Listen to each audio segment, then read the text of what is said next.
Hey guys, welcome back to another episode of UFit TV. I am here with David today and we're going to be recording episode 37. The name of this episode is Why More is Not Always Better. This is true for life as well as fitness, but really today we're going to be talking about fitness and why pushing yourself harder and harder and harder is not necessarily always the answer. Let's go get started. All right, so here with David, why more is not always better. So there's two main things that we want to talk to you about today, and I'm going to talk with David about today on why more is not always better. Number one is it's really hard for your body to burn pure fat if it's not getting properly recovered. There's a lot of things, when it comes to recovery that we can talk about, but David and I today, we're not talking about like, if you're going at 2 days a week to the gym and you're going to up it to 3 days.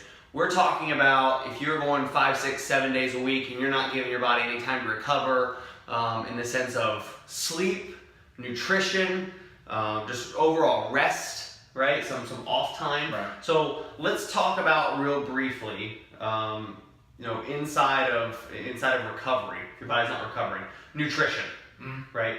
So what are some things we need to make sure that we're doing to recover nutritionally? So when you're working out, you're burning calories. Mm-hmm. So that's the first thing, is that you need to be able to recover getting more calories in that you use when you're working out. Yep, right. The next thing is, if you're eating proper nutrition, then your body's going to use those things to repair the muscles that are being used. They're going to help you just overall recover from that individual session. That's why post-workout meals are important. Right. And I'm really guilty of the second one, which is taking some time off. So how much time should we take off? Because I know sometimes I'll go 14, 15, 16 days in a row without taking a day off, and then I'm like, well, I'm not recovering. I can feel it, right? You feel overworked, your joints don't feel good, any of that stuff. Right. So how much time off should we take throughout the week? That's relative, person to person. Some people can handle more. As a general rule of thumb, starting off at most 3 days a week working out is better with a day in between at least of rest. Okay. As you get more conditioned and get stronger, you can maybe add a day in, but I would always have at least 1 day in between each workout. Okay. So in a 7-day week, is it okay to work out 5 or 6 days depending on the layout? Again, that's person to person. Okay. I would say most people aren't going to be able to handle that much volume. Right. So as you condition yourself, as you get more conditioned, you can add more in. But as long as they're not the same thing every day, you don't want to have 7 days of pushing or 7 days of squatting and something like that. Right. Okay. Got it. Cool. And then obviously, just general rest or sleep. I guess we could call it sleeping. Right. How much sleep do we need to be getting on a nightly basis?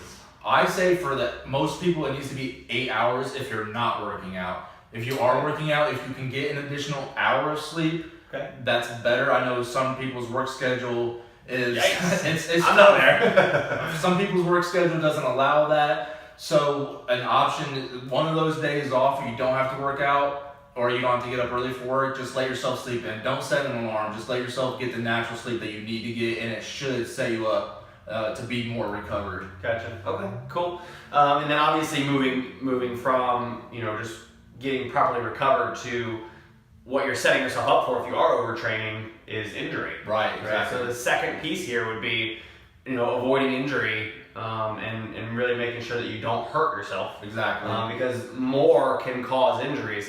What's a common overuse injury that we A lot of people, everybody's favorite movement is bench press. A lot of people are going to get a shoulder injury eventually. You're pressing so many times, your shoulder is going to start raising up. It's going to be internally rotated. Mm-hmm. You're going to have it out of position. So if you're pressing a lot, pushing a lot, that's going to set you up to be more prone for injury. Shoulder injury. It's shoulder injury, yeah. Right. And obviously same for every joint though, right? I mean, yeah, we can do the same thing with the knee, we can do the same thing with the hip, your lower back. Yeah, everybody thinks about the beach muscles, the muscles that you're going to see on the beach. So those are the things that are going to get overworked, and you're going to want to get overworked the most. You think, I'm going to get this bigger, I'm going to get more tone. In reality, you are setting yourself up for an injury. Right. Or even, another thing, cardio fiends, people who just love cardio day in, day out. That's a lot of stress on your lower back, especially if you're not stretching your hamstrings. Exactly. Right? So you could be setting yourself up for a lower back injury. So, You know, one, your body cannot burn fat properly if you're not getting recovered, and two, you're really setting yourself up for injury if you are overtraining. So, episode 37 of UFit TV today. Dave, do you have anything additional to add? Last tip would be make sure you're balanced. You're going to work out 3 or 4 days a week. Make sure you're evenly balancing the workload throughout the week for your whole body. Don't focus too much on one thing. Awesome. Cool. Thanks for joining us today. And again, as always, if you need anything from us, we're here to serve. We're here to help. We want to make sure that you are seeing the fitness success in your life that you want. Have a great week.